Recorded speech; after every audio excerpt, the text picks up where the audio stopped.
26번 주어진 소득과 이자율 하에서 효용을 극대화하는 소비자의 효용함수가 다음과 같다. C1과 C2는 각각 1기와 2기의 소비를 나타낸다. 이 소비자의 소득은 1기에 0이고 2기에 1300이다. 만약 이 소비자가 1기에 400까지만 차입할 수 있다면 이 소비자의 효용은 단 이자율은 0이다.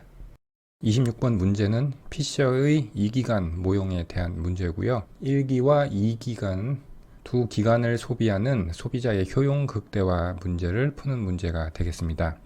특이한 점은 이 소비자가 소득이 1기에 0이고 2기에 1300인데 보통은 이렇게 1기에 소득이 없는 경우에 1기 소비를 하기 위해서 1기에 차입을 하고 2기에 번 소득으로 2기에 상환하는 방식을 택하게 되는데 단서에 있지만 문제에서는 이 소비자가 1기에 400까지만 차입할 수 있다고 해서 이 소비자가 유동성 제약에 처해 있는 상황을 제시하고 있습니다. 그리고 이자율이 0이라고 했으니까 2기의 소비와 소득을 1기 기준으로 변환을 해줄 때 현재 가치화를 해야 되는데 이자율이 0으로 주어져서 문제를 단순화해서 출제를 했습니다. 그럼 효용 극대화 문제를 설정을 하면 효용 함수를 극대화하는 것이 목적 함수가 되겠고요. 그리고 제약식은 예산 제약식이 되겠죠. 1기와 2기의 소득 하에서 1기와 2기 소비를 할 수 있다는 이런 식으로 표현이 되겠습니다. 이자율이 0이라고 했으니까 단순하게 1기와 2기 소비량의 합이 1기와 2기의 소득의 합과 같다는 조건으로 변환이 되겠습니다. 유동성 제약이 있으니까 1기 소비는 400을 초과할 수 없고요. 만약 유동성 제약이 존재하지 않은 경우였다면 지금 직선의 예산 제약식과 효용함수를 봤을 때 이것은 원점에 대해서 볼록한 형태의 무차별 곡선이 도출되는 성질을 가지고 있는 효용함수인데 그 경우에는 1기와 2기 소비에 대한 한계 대체율과 1기, 2기 소비의 가격의 비율 이것을 구해서 같게 놓으면 효용 극대화 소비 조합을 구할 수가 있습니다. 그래서 한계 대체율을 구해보면 1기 소비의 한계 효용 나누기 2기 소비의 한계 효용 이렇게 구할 수 있는데 각각의 한계 효용은 효용 함수를 C1과 C2에 대해서 미분해 준 값이 C1의 한계 효용, C2의 한계 효용이 되겠습니다. 그래서 정리하면 루트 C1분의 루트 C2가 되고요. 그리고 1기와 2기 소비의 상대 가격은 1기 소비의 가격을 1로 정규화했을 때 2기 소비의 가격은 1 플러스 이자율분의 1이고요. 그런데 문제에서 이자율이 0이라고 했으니까 상대 가격은 1이 되고요. 그러면 한계 대체율과 상대 가격을 같게 놓으면 이 소비자의 효용을 극대화하는 소비의 조합은 C1과 C2가 같다는 조건을 만족하게 됩니다. 그래서 이 조건을 예산 제약식에 대입해서 도출하면 C1과 C2는 650씩 소비하는 것이 이 소비자의 효용을 극대화하는 경우가 되었겠죠. 그래서 그래프에서도 보면 우하향하는 예산 제약식과 원점에 대해서 볼록한 무차별 곡선이 이 45도 선상에서 만나는 이 점에서 효용 극대화가 됐을 텐데 이 문제는 유동성 제약이 걸려있는 경우이기 때문에 소비자의 초기 부존점 1기가 소득이 0이고 2기가 1300인 이 제로점에서 이 소비자가 차입을 해서 1기 소비를 최대 400까지 할 수 있는 이렇게 꺾인 예산 제약선을 갖게 되고요. 이렇게 된 경우에 이 소비자는 무차별 곡선이 예산 제약선이 꺾인 점에서 만날 때 효용 극대화가 달성되게 됩니다. 그래서 이 점의 좌표는 400, 900이죠. 그래서 효용함수에 대입을 해서 정리를 하면 이 소비자의 효용은 50이 됩니다. 무차별 곡선이 원점에 대해서 볼록한 것은 수리적으로 증명할 수도 있지만 간략하게 설명을 드리면 한계 대체율이 체감한다는 거니까 한계 대체율이 체감하기 위한 충분 조건을 만족하는지 간단하게 살펴보면 되는데 여기서 한계 대체율이 체감하려면 각 재화의 한계 효용이 체감해야 되고요. 그리고 각 재화의 한계 효용이 다른 재화의 소비량에 영향을 받지 않아야 됩니다. 그래서 하나씩 살펴보면 한계 효용이 체감하는지를 보려면 한계 효용을 또 한 번 그 소비에 대해서 미분을 해주면 됩니다. 그래서 우리가 C1 기준으로 이 한계 효용을 한 번 더 미분하면 마이너스 4분의 1에 C1 마이너스 2분의 3승이 되죠.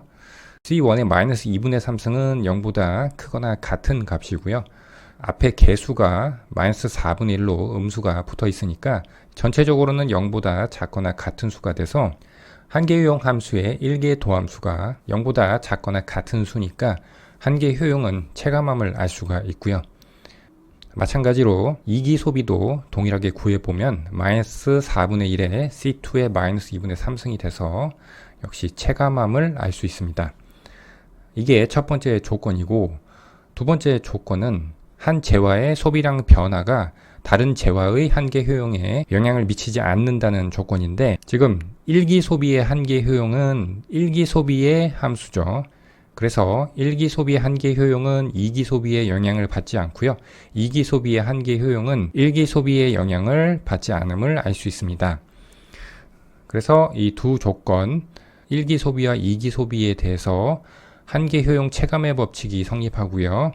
그리고 1기 소비와 2기 소비의 한계 효용이 다른 기의 소비량에 영향을 받지 않는다는 두 조건이 만족이 되기 때문에 이 효용 함수에서 도출된 무차별 곡선은 원점에 대해서 볼록한 모습, 즉 한계 대체율이 체감하는 모습을 갖게 됩니다. 그래서 정리하면 26번 문제는 통상적인 예산 제약선이 아니라 유동성 제약이 걸려있는 예산 제약선이 도출되고요. 그리고 원점에 대해서 볼록한 무차별 곡선이 이렇게 예산 제약선이 꺾인 점에서 만날 때 효용 극대화가 달성이 되고요. 그때의 효용 값은 50이 됩니다. 따라서 26번의 답은 5번이 되겠습니다. 27번 다음은 인구 증가와 노동 부가형 기술 진보를 고려한 솔로우 모형을 나타내는 그래프이다. L2는 노동량과 노동의 효율성을 나타내고 각각의 연간 증가율은 스몰 n과 스몰 g이며 모두 양이다. K는 총 자본량이며 효율노동 한 단위당 자본량은 스몰 k, 즉 라지 k를 효율노동으로 나눈 값으로 정의된다. 총생산 y에 대한 생산함수는 총 자본량과 효율노동의 함수로서 1차 동차이며 효율노동 한 단위당 생산량으로 표시된 생산함수는 스몰 y로 표시를 하고 스몰 k의 함수로 표현을 하고 있습니다. 스몰 s와 델타는 각각 저축률, 감가상각률을 나타내며 노동량은 인구와 같다. x, y, z를 각각 효율노동 한 단위당 자본량이 A일 때 1인당 생산의 증가율, 역시 효율노동 한 단위당 자본량이 A일 때 총생산의 증가율, 그리고 효율노동 한 단위당 자본량이 B일 때 총생산의 증가율이라고 할 때 이들 사이의 대소를 비교한 결과로 옳은 것은 27번 문제는 노동 부가형 기술 진보가 고려된 솔로 모형 문제입니다. 솔로 모형에서 1인당 변수를 구할 때 노동량 L로 나눠주는 단순한 모형이 있고요. 이 문제처럼 효율 노동으로 나눠져서 효율 노동 한 단위당 변수로 변환해서 푸는 문제가 있습니다. 먼저 균제 상태의 의미를 알아보면 이것은 정상 상태 또는 균형 성장 경로라고 하는데 경제의 초장기적 균형 상태를 의미하고요. 경제의 실물 변수들이 일정한 비율로 성장하는 상태를 균제 상태라고 합니다. 솔로 모형에서는 시간에 따른 1인당 자본량의 변화가 없는 상태가 균제 상태가 됩니다. 문제에서 주어진 생산함수부터 보면 총 생산 y가 총 자본량 k와 효율 노동 l 곱하기 2의 함수로 되어 있습니다. 우리는 이 총량으로 표시된 생산함수를 효율노동 한 단위당 함수로 변환을 해줘야 됩니다. 그래서 시간에 따른 1인당 자본량의 변화가 없는 상태를 도출해서 균제 상태의 조건을 도출할 수 있습니다. 물론 이 문제는 1인당 자본량이 효율노동 한 단위당 자본량을 의미하는 모형이 되겠습니다. 솔로 모형에서 주어지는 생산함수는 신고전파 생산함수인 1차 동차 생산함수가 주어지는데 효율노동 한 단위당 변수로 바꿔주기 위해서 L2로 나눠주게 되면 1차 동차의 성질에 의해서 다음과 같이 효율노동 한 단위당 생산 스몰 y가 효율노동 한 단위당 자본량인 스몰 k의 함수로 변환이 됩니다. 문제에서 스몰 k가 A인 경우와 B인 경우에 있어서 1인당 생산과 총 생산의 증가율을 구해서 대소를 비교하라고 했는데 L의 증가율은 문제에서 증가율이 스몰 n으로 주어졌기 때문에 우리는 이 대문자 Y의 증가율이 어떤 요인에 의해서 결정되는지를 보면 되겠습니다. 이것을 효율노동 한 단위당 변수인 스몰 y로 변환을 했을 때 효율노동 한 단위당 자본량인 스몰 k의 함수로 도출됨을 봤기 때문에 결국 이 스몰 y의 증가율은 스몰 k의 증가율이 결정한다는 것을 알 수 있습니다. 식으로 알아보기 전에 어떤 변수의 증가율을 구하는 방식에 대해서 설명을 해보면 어떤 변수 x의 변화분, 그것을 x-라고 표현을 하고요. 이것은 시간에 따른 x의 변화분을 의미합니다. 이러한 x의 변화분을 x로 나눠주면 그것은 변화율로 생각할 수 있고요. 그래서 구체적으로 x의 변화율을 구하기 위해서는 변수 x의 자연대수 로그를 취한 다음에 시간에 대해서 미분을 해주면 됩니다. 이것을 오른쪽과 같이 dx분의 dx를 넣어줘서 이렇게 두 부분으로 나누면 앞부분은 자연대수 로그 x를 x에 대해서 미분해 준 것인데 이것은 x분의 1이 되고요. 그리고 오른쪽에 시간에 대한 변화분이 곱해지는 이러한 모습이 되기 때문에 결국 변수 x를 자연대수 로그를 붙여서 시간에 대해서 미분하면 변화율이 된다는 것을 알 수가 있습니다. 그럼 스몰 k의 변화율은 어떻게 구성되는지를 살펴보면 스몰 k의 자연대수 로그를 붙이면 스몰 k는 L2분의 대문자 k죠. 이것은 로그의 성질에 의해서 이렇게 쪼개질 수 있고요.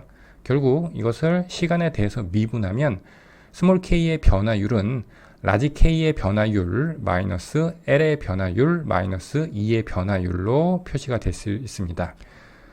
이것은 스몰 y도 마찬가지 방식으로 구할 수 있어서 스몰 y의 변화율은 라지 y의 변화율 마이너스 L의 변화율 마이너스 2의 변화율이 되겠습니다. 자, 그러면 우리는 균제 상태가 시간에 따른 1인당 자본량의 변화가 없는 상태라고 했고 이 문제에서는 효율노동 한 단위당 자본량의 변화가 없는 상태로 생각하면 된다고 했습니다.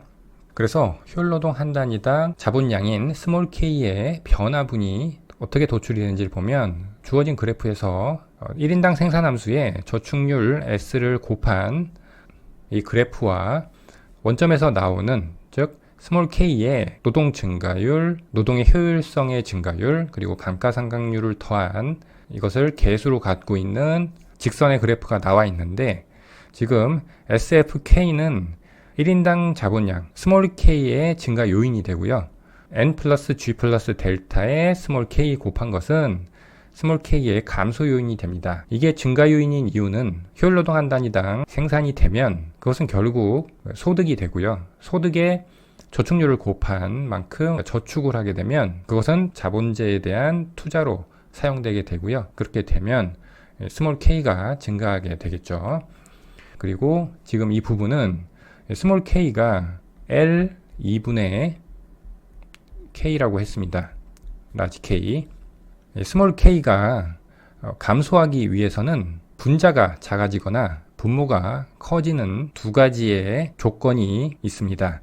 분자가 작아지는 것은 이게 자본재의 양인데 자본재가 감가상각되면 작아지게 되겠죠. 그래서 감가상각률 델타가 있는 것이고요. 그리고 분모가 커지는 경우는 L이 증가하거나 E가 증가해야 되겠죠. L이 증가하면 노동량이 증가하는 것이니까 한정된 자본재를 더 쪼개서 나눠줘야겠죠. 그리고 노동의 효율성이 증가하게 되면 역시 이 분모가 커지게 되니까 스몰 k가 작아지게 됩니다. 그래서 n 플러스 g 플러스 델타의 스몰 k 곱한 것이 스몰 k의 감소 요인이 되는 것입니다. 그래서 스몰 k의 변화분은 스몰 k의 증가 요인에서 감소 요인을 뺀 것이 되고요. 만약 균제 상태라면 이것이 제로가 되겠죠.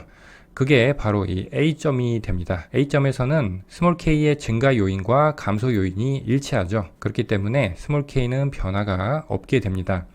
그래서 스몰 k가 A점일 때 스몰 k의 변화분은 0이고 변화율도 당연히 0이겠죠. 그리고 스몰 y는 스몰 k의 함수라고 했으니까 FA가 되겠고요. 그리고 스몰 k가 변하지 않으니까 스몰 y도 변하지 않겠고 변화율 역시 동일하게 제로가 될 것입니다. 문제에서 스몰 k가 a일 때 L분의 y의 증가율과 y의 증가율을 구하라고 했는데 우리는 L2분의 y의 증가율, 지금 스몰 y분의 y 다시 제로인 것을 도출했죠. A점이 균제 상태인 것을 확인했기 때문에 L2분의 y의 변화율, 즉 스몰 y의 변화율은 제로라는 것을 알 수 있죠. 그래서 라지 y의 변화율, 마이너스 L의 변화율, 마이너스 2의 변화율이 0임을 알 수 있는데 먼저 L분의 y의 증가율은 이것도 역시 앞에 변화율을 구하는 방식으로 전개를 하면 대문자 y의 변화율에서 L의 변화율을 뺀 것으로 정리가 됩니다. 이것은 지금 이 스몰 y의 변화율에서 이 부분이 빠진 것이 되죠. 이 부분이 빠지려면 더하기 2의 변화율을 해줘야 되죠. 2의 변화율은 스몰 g라고 그랬죠. 그래서 이게 문제에서의 x가 되겠고요. 그 다음 총생산 y의 증가율은 y분의 y 다시인데 역시 이것과 비교해 보면 이것은 여기에 L의 변화율과 2의 변화율을 더해주면 되겠죠. 그래서 n 플러스 g가 되고요. 이게 이 문제에서 스몰 y가 됩니다. 여기서의 스몰 y는 앞에서 쭉 얘기한 효율노동 한 단위당 생산량의 y와는 구분을 하셔야 됩니다. 그 다음 세 번째는 이제 스몰 k가 b일 때, 이 경우일 때 총생산 y의 증가율이라고 했는데 만약 b가 a처럼 균제 상태였다면 바로 n 플러스 g로 구하면 되겠는데 지금 이 b를 보면 스몰 k의 증가 요인이 감소 요인보다 더 크죠. 그래서 스몰 k 다시 0보다 큰 값이 됩니다. 즉 스몰 k가 b일 때 스몰 k 닷은 0보다 큰 값이 되고요. 그러면 스몰 k의 증가율도 0보다 큰 값이 됩니다. 따라서 스몰 y의 변화분이 0보다 크고 변화율도 0보다 크게 됩니다. 그 이야기는 L2분의 y의 변화율이 어떤 0보다 큰 양수의 값임을 알 수가 있고요. 이것은 b라고 두면 그러면 L분의 y의 변화율은 이 b에다가 g를 더한 값이 되고요. y의 변화율은 n까지 더한 값이 됩니다. 그래서 n 플러스 g 플러스 b가 되고요. 이게 z가 되겠습니다. 그러면 이 x, y, z를 비교하러 했는데 n과 g는 앞에서 양수라고 했고요. 그리고 b도 균제 상태가 아닌 스몰 k의 증가 요인이 더 큰 지점이기 때문에 b도 양수가 된다고 했기 때문에 대소를 비교해 보면 z가 가장 크고요. 그 다음에 y, x 순이 되겠습니다.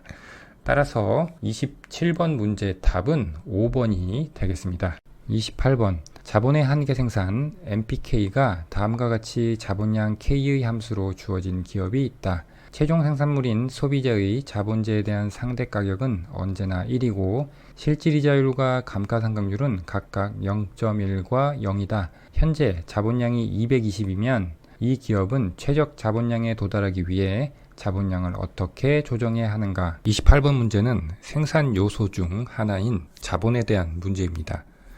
기업은 건물과 기계 같은 자본재를 구입해서 그 자본재를 사용함에 따른 서비스, 즉 자본 서비스를 생산 과정에 투입해서 생산을 하게 되는데 이 자본재에서 나오는 자본 서비스에 대한 수요를 결정을 할 때 다음과 같은 식에 의해서 결정을 합니다.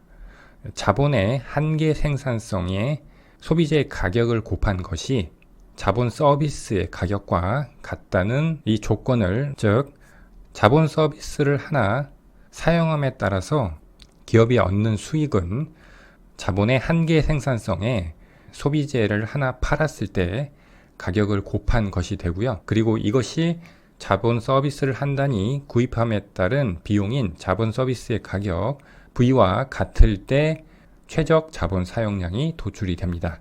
그러면 이 V는 어떻게 구하느냐? 이것을 우리는 자본의 사용자 비용이라고 하는데요. 자본재 한 단위의 가격을 PK라고 하면 이 자본제에서 나오는 자본 서비스에 대해서 지불해야 되는 가격을 V라고 하는데, 이것은 자본제를 구입한 기업이 자본제를 사용함으로써 발생하는 비용을 생각해 보면 됩니다.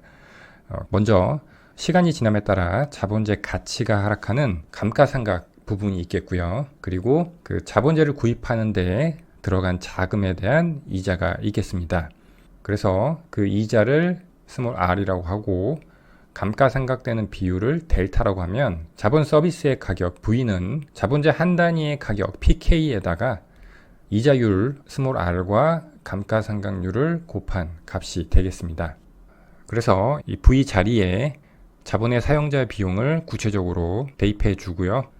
문제에서 최종 생산물인 소비재의 자본주에 대한 상대 가격, 이것은 우리가 정의한 기호에 의하면 PK분의 P가 되는데, 그것을 이용하기 위해서 양변을 PK로 나눠주면 이와 같은 식이 되고요.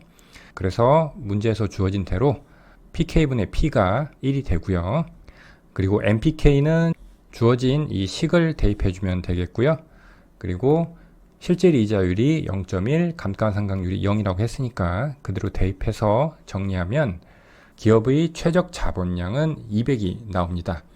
현재 자본량이 220이라고 했으니까 최적 자본량 200에 도달하기 위해서 자본량은 20만큼 줄여야 되겠죠. 그래서 28번 문제의 답은 1번이 되겠습니다. 29번, 금융위기가 발생한 신흥시장국에서 일반적으로 나타나는 현상으로 가장 거리가 먼 것은? 29번 문제는 신흥시장국에서 금융위기가 발생했을 때 나타나는 현상과 거리가 먼 것을 묻고 있습니다. 보기를 하나씩 보면은 신흥시장국 자본시장에 들어와 있던 외국 자본들이 유출이 발생하겠죠. 그리고 당연히 주식시장에 들어와 있던 자본들도 해외로 빠져나가게 되기 때문에 주가지수는 하락하겠습니다. 자본이 유출이 되면 외화에 대한 수요가 증가하기 때문에 환율은 상승하게 되겠죠.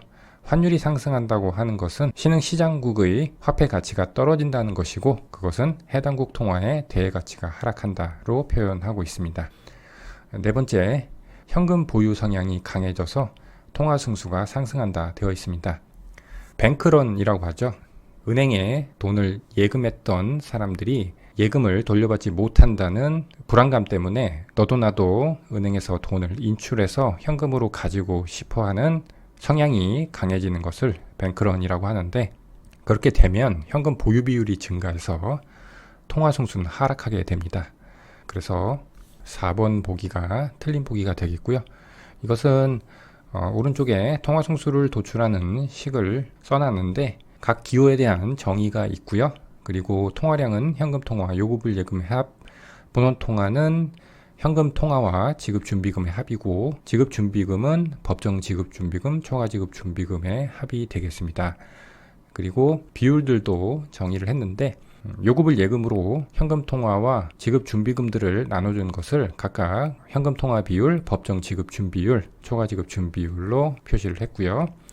이 비율을 이용해서 통화량과 본원 통화를 D의 함수로 정리를 해주고 M으로 MB를 나눠주면 이렇게 비율화가 되고, 통화 승수를 구하기 위해서 통화 공급을 본원 통화에 관한 식으로 정리를 해주면 이와 같이 통화 승수가 도출이 되고요. 여기서 CR이 현금 통화 비율이 되는데, 이게 금융위기가 신흥시장국에서 발생하면 뱅크런이 발생하게 되고 현금 보유 성향이 강해지니까 CR이 증가하게 되는 것이죠. 지금 분자와 분모에서 CR은 공통적으로 있고, 분자에는 1이 더해져 있고 분모에는 지급준비율이 더해져 있습니다. 지급준비율은 1보다 작거나 같은 값이기 때문에 전체적으로 분수는 분자가 분모보다 큰 가분수의 모습을 갖게 되고, 이 상태에서 분자 분모가 같은 값이 증가한다고 했을 때 전체 분수 값은 작아지게 되죠. 즉 통화 승수 값은 하락하게 됩니다. 이것은 굳이 수식으로 생각해 보지 않아도 현금 보유 성향이 강해지면 예금, 그리고 은행의 대출, 다시 예금, 이러한 과정을 통해서 화폐량이 증가하는 신용 창출의 크기가 작아지게 되죠. 그래서 통화 승수는 상승이 아니라 하락하게 되는 것입니다. 그래서 4번은 이 상승한다가 틀렸고요. 5번 신용 경색과 대출 축소로 실물 경기가 악화된다. 너도 나도 현금 보유를 하려고 하고 은행 입장에서도 BIS 비율을 맞추는 등 리스크 관리에 들어가기 때문에 대출을 가급적이면 지양하려고 하고요. 그렇게 되면 기업 입장에서는 은행이 대출을 축소하니까 자금 조달이 어려워지고요. 그러면 투자할 재원이 모자르게 되고 실물 경기는 악화가 되겠죠. 그리고 민간도 현금 보유 성향이 강해져서 소비를 줄이게 되고요. 이 역시 실물 경기 악화를 유발하는 요인이 될 것입니다. 그래서 29번 문제는 4번이 답이 되겠습니다. 30번 어느 경제의 IS 곡선이 다음과 같이 주어져 있다. YT, I, r, G는 각각 총생산, 조세, 투자, 실질이자율, 정부 지출을 나타낸다.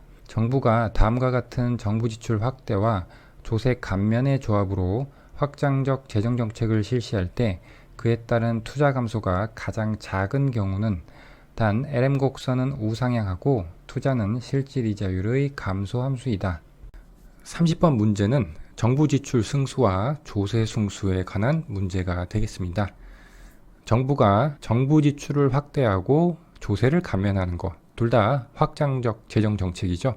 그때 투자 감소가 가장 작은 경우는 이렇게 묻고 있는데 확장적 재정 정책을 실시하면 ISLM 모형에서 IS 곡선이 우측으로 이동하게 되고요. 지금 문제에서 LM 곡선이 우상향한다고 했기 때문에 IS 곡선이 우측으로 이동하면 LM 곡선을 따라서 실질이자율이 증가하게 됩니다. 투자 감소를 유발하는 요인은 지금 여기도 나와 있지만 투자가 실질이자율의 감소 함수라고 되어 있죠. 그래서 이 문제가 묻고 있는 것은 정부 지출 확대와 조세 감면이 총 수요에 미치는 영향이 가장 작은 경우를 고르라는 문제가 되겠습니다. 총 수요에 미치는 영향은 승수 효과를 통해서 알 수 있는데 정부 지출 승수와 조세 승수를 구해서 보기에서 주어진 대로 이렇게 정부 지출과 조세가 변동이 있을 때 그것이 총 수요, 즉 소득 Y에 미치는 영향을 계산하면 되겠습니다. 먼저 승수를 구해보면 주어진 IS 곡선식을 이렇게 전미분을 해서 먼저 정부 지출 승수는 정부 지출이 변동할 때 총수요 Y가 변동하는 비율을 의미하는데 DY와 DG만 남겨두고 나머지 변동분인 DT와 DI는 제로라고 가정을 하고 식을 정리하면 정부 지출 승수는 4가 나오고요. 조세 승수는 DT와 DY만 남겨두고 나머지 DI와 DG는 제로라고 가정하고 식을 정리하면 마이너스 3이 나옵니다. 정부 지출 확대는 이 4를 그대로 쓰면 되고요. 조세 감면은 조세를 줄이는 거니까 이것은 여기다가 마이너스를 곱해준 3을 사용하면 되겠습니다. 그래서 보기에서 주어진 정부 지출의 변동분에 4를 곱해주고요. 그리고 조세 감면 분에 3을 곱해서 Y의 변동분에 미치는 영향을 계산을 하면 보기 1번이 가장 작은 값이 나옵니다. 따라서 30번 문제 답은 1번이 되겠습니다.